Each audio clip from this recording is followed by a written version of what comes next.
that refuse to cooperate with federal authorities will not receive taxpayer dollars, and we will work with Congress to pass legislation to protect those jurisdictions that do assist federal authorities.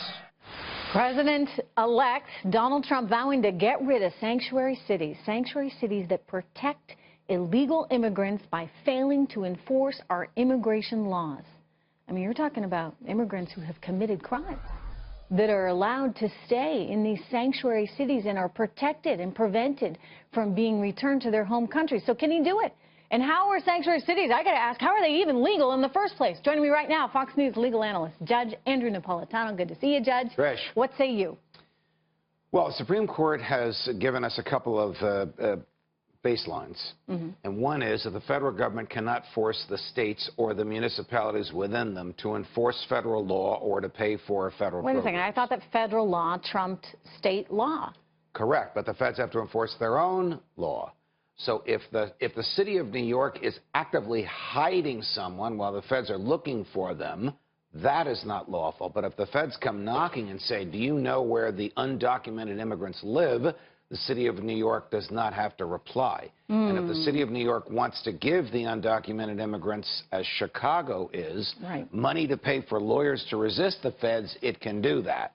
There seems to be something kind of inherently wrong with that. I just, we know Rahm Emanuel, by the way, the mayor of Chicago, was there at Trump Tower meeting with Donald Trump, perhaps about this very issue. I mean, is there any recourse there? Can we say, hey, no food stamps going to Chicago this year unless you guys start to comply? You can say it prospectively, but not retroactively. So, in other words, Chicago and New York and the other major cities are currently receiving federal benefits that were negotiated for and legislated under Barack Obama. They don't have those strings attached.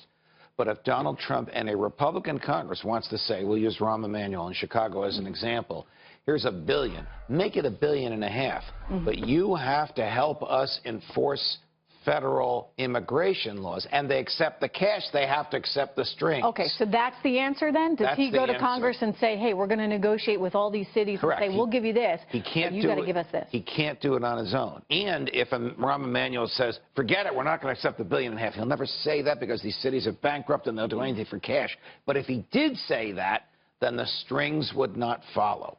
If the federal government could force the towns and cities and states to enforce its laws, the federal government could bankrupt the states and destroy their sovereignty, and the Constitution prevents that from happening. Okay, so what's the upshot here? Ultimately, what do you think happens? The upshot is money. The upshot is the feds giving the states money, saying if you accept this, you agree to the strings. The Supreme Court has said that is constitutional.